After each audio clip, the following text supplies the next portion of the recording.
Another cheap vehicle challenge? Why not?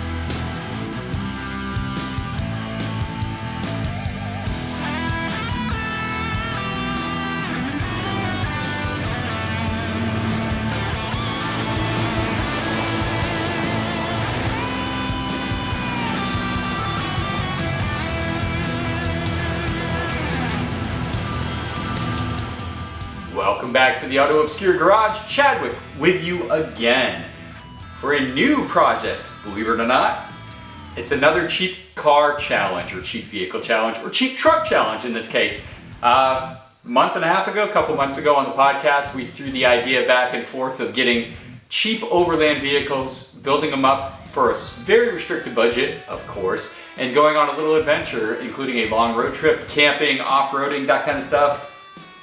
$5,000 is the budget. We're gonna do this similar to we did Project V-Thrifty, our 2005 Volvo V50 cheap rally car. We're gonna count down as we put parts on here. Very painful situation here because I almost spent the whole budget to secure this truck. I think it's a good one. It's got good bones. I'm glad a piece shouldn't fall off when I just did that. But anyway, let me show you the vehicle. I'll give you a tour and then we'll break down what we're gonna do to get this thing where it needs to be for the little budget we have remaining. Let's get in the garage and do a little inspection. That's it. Let me give you a tour of our second gen Nissan Xterra that I purchased for the Cheap Overland Challenge. That's a $5,000 limit on purchase of the vehicle and modifications, maintenance, all that fun stuff, which is pretty hard to do in this day and age, and I think I might have done okay or horrible. You guys let me know. One of the biggest things, let's just go right to it. This is an off-road package Xterra, and for those that don't know, that later became the Pro 4X, and this is the most robust version of the Xterra you can buy. It has a locking rear differential, hill descent control, hill climb assist, all that fun stuff. And you only get that with the off-road package later, again called the Pro 4X. But that's the big boy package, that's the off-road gear, so you pay a premium for that. Oh, and I paid a premium. I almost spent the entire budget on this vehicle. When we start looking at the financial part of it, I'll explain it to you, but I think I did good, but it is rough. So let's just take a tour. Aftermarket wheels, hate those. These tires also gone. Let's find some really quality dry rot. Yeah, you can see it everywhere. You'll see it right there on the sidewalls and even in the treads there. And the reason I bought this truck is because the owner offered me a little something with the deal, so I'll show you that in just a second. But there are some aftermarket goodies. You can see the Rough Country body lift in there. A little spacer thing. That's okay, I guess. Eventually I'd like to put suspension on it, but we can't afford that right now, not with this budget. But plans are get this thing as good as I can for the drive. Duct tape modification on the hood is me. You also see this big divot here, and that's not because of road damage. That's someone pressing this down because the latch, and I'll show you when I take all my tape off, is loose. That connects the hood to the front of the vehicle, and it was flopping on the highway. So, yeah, you know me, I buy turd boxes. But anyway, that was my duct tape job. We'll have to get that off of there and see if we can fix that issue. But yeah, that's a modification. This front brush bar, I'm not a fan of brush bars. I think they're kind of useless because if you get hit there, this whole thing tends to just curl back and damage the front end of your car, and it kind of messes your headlights up. So although it looks mean and off-roady, if you will, I'm gonna pull that off of there. It also hurts your approach angle because it hangs lower than the front bumper, and that likes to get caught up on stuff. Speaking of getting caught up on stuff, the mud flaps need to go, and those step-up bars, they need to go too. All that stuff that'll get you in trouble going over obstacles. So it's off. We'll save weight, which improves fuel economy and power. Aftermarket no-name LED bar can go as well. This headlight is extremely yellow. The other one looks brand new, so I'm assuming that one broke and was replaced. This one, old. The bumper completely faded. I might just paint those maybe a little darker gunmetal than stock to go with the paint color. That could be kind of nice, but you can see the body's not horrible. Dings, dents, sure. The badge you're paying a premium for. Rear decal on the side there. This unfortunately is egg damage from kids throwing eggs at the vehicle. So I'm gonna have to get, and there's tons of scratches. Can you guys see that? I know, you see this side, the driver's side of the vehicle, you're questioning everything I've ever done, but yeah, I heard it's tricky. But this tint, also it's got limo tint on it, which I absolutely hate. At night you cannot see anything, and for overlanding and camping, I need to have visibility on a trail. So that's coming off, even though it looks brand new. We'll get rid of that. A lot of military stickers, which is cool. I can relate a lot of Afghanistan stuff. I was in Bagram in 03, so that's cool, but I'm gonna pull that stuff off. They got a little too much going on here. Between the Marine Corps, I think there's Coast Guard stickers even. We're representing all the branches, but we'll get that off of here. But yeah, bumper fade back here. Very, very prevalent. A little scrapage here and there, but not too bad. That's probably the worst body damage, but I reckon you can get in there and pop that out. What's cool about these Xterras is they do come with that roof rack built in, which is super neat. And if you didn't know it, it's got this wind deflector thing. It's kind of big in the front, Nissan on it, which is kind of cool. But there's a little handle back here. Of course, it's on the driver's side. Flip that handle up. And this is actually a wet storage box, they call. Got some tow cables and stuff, but you can put like wet clothes, camping stuff in there. Kind of neat. But yeah, exterior overall, I'd say rough, to say the least, but yeah, it needs some work. We're gonna get to that. Let's look at the interior. And what do you get with your sub $5,000 Xterra? Well, the door's open, that's cool. I actually kind of like these interiors. The second gen's neat. It's kind of robust, off-roady looking, which is cool. Most of it's there, which is nice. But yeah, the seats are actually not bad. There's these crappy seat covers, which I absolutely hate. A little bit of bolster wear right there. Every one of these has this because this pad sticks up. And there's no way out of the vehicle you're gonna get it. So let's crawl in. Oh yeah, a little weather stripping down there we need to repair. We use the step-up bars while they're still here. I sit up extremely high in this vehicle. I don't know if that's a normal thing, but I do like the gauges. You have the four-wheel drive display right here in that little spot. But yeah, gauges are super cool. They glow the orange Nissan glow of the period, which is cool. This does have the Rockford Fosgate system, which I haven't even tested yet. Apparently it's pretty cool. There's our AC settings, heater controls, really big chunky knobs, I like that. Down here's the really important stuff. So with the off-road package, there is your four-wheel drive system. You can shift into 4 high, like almost any speed before 60. 4 low requires you to stop the car, brake in, go into neutral. And then this one has the diff lock, which is only available in the off-road package from the factory. And your traction control off, and then you have your hill descent, hill climb modes. Sorry about the lighting in here. The shifter itself, big chunky unit, love that. Big old boy right there. And then what else is of any note in here? Oh, double glove box is pretty cool. So you can open this lower part, open the upper part and store some stuff in there. Pretty cool, I like that. I like the circular stuff. And then you get your like dots up here above the gauge cluster, kind of Frontier-ish, since this is shared with the Frontier. But very simple in here. Again, seats are fine under these covers.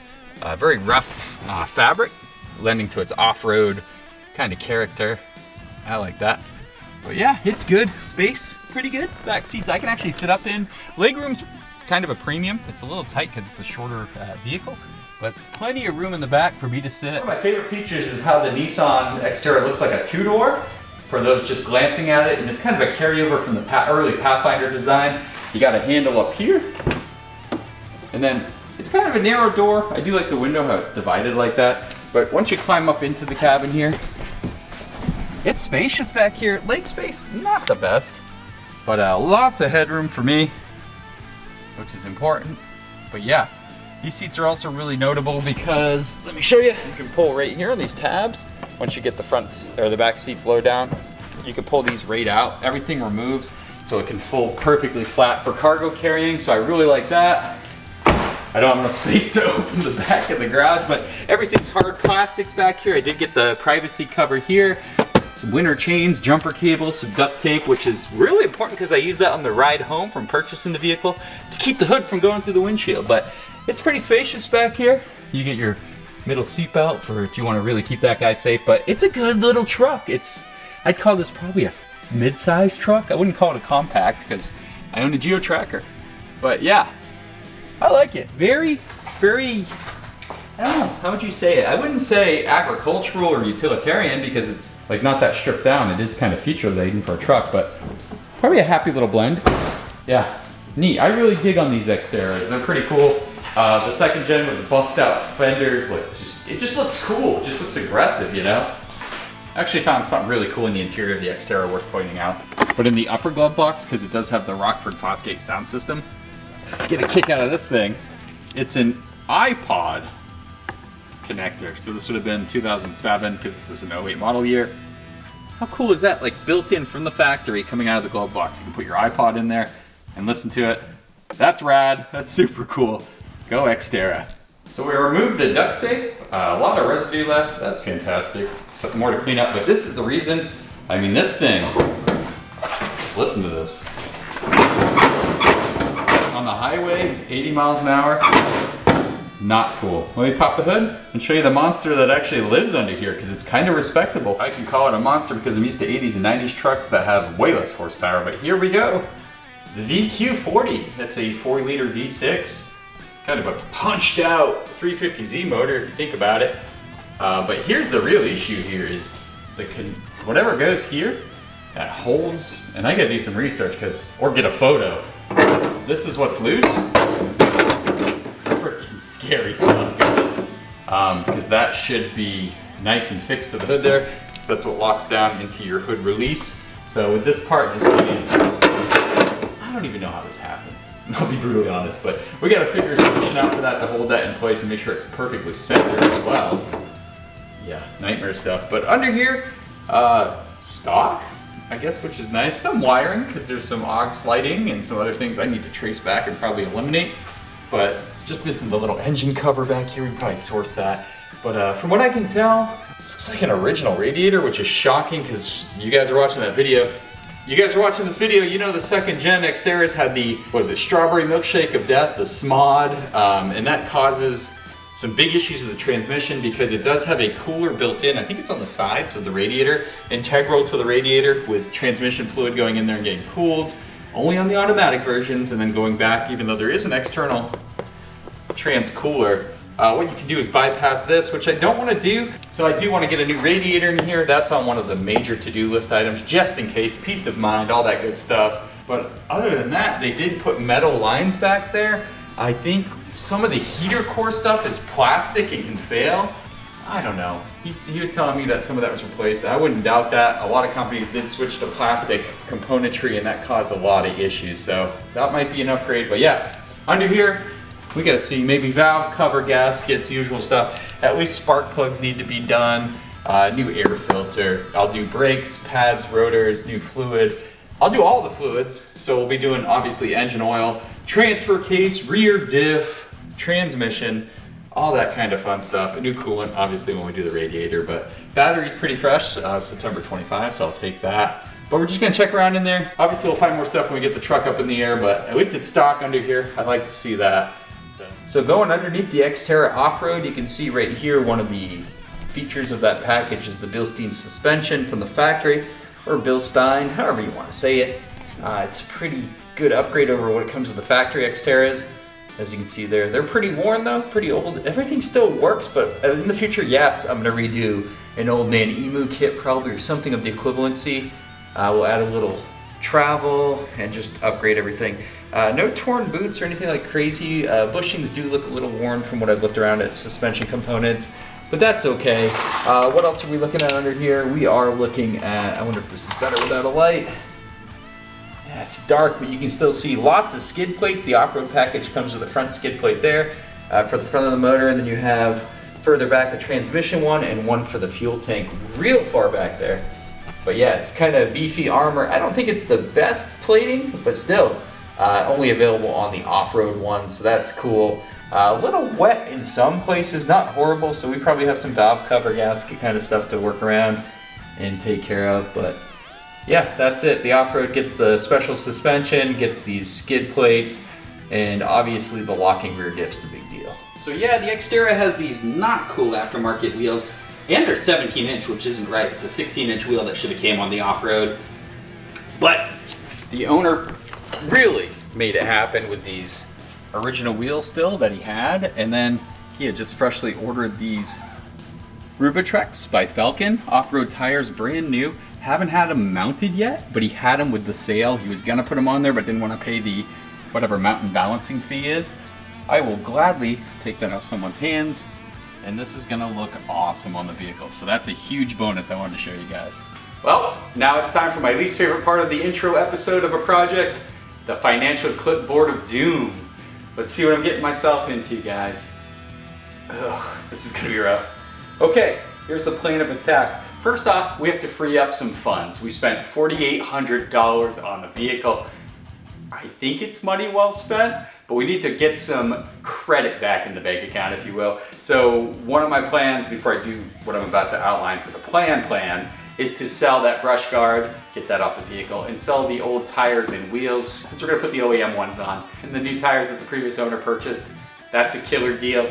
We'll get some money off these tires. Wheels can always get money. So I'm thinking maybe anywhere between $200 to $400 for selling those things. So here's my plan, mechanical. We're gonna address the SMOD stuff. The strawberry milkshake of death. So we've got coolant system replacement, so the radiator, thermostat. We're gonna do fresh coolant all around, get that last plastic heater core attachment taken care of. Next is oil leaks. Next important thing, we can't have any fluid leaking out. The valve covers don't have replaceable spark plug gaskets. Weirdest design ever. So we're doing both valve covers. They look original and they are waterfalling oil down the truck. Valve cover, or the entire valve cover is going to be replaced both sides. We'll do the intake manifold upper gaskets because that's going to come off too. Throttle body gasket. We'll clean the throttle body when we're in there. Replace the PCV valve. There are the two, I think they're VVT solenoid gaskets. We'll replace those. Those are known to leak over time. While we have everything out, we'll do that. And also basic maintenance wrapped up in that. We'll do spark plugs, get those out of there. Oil change, air filter.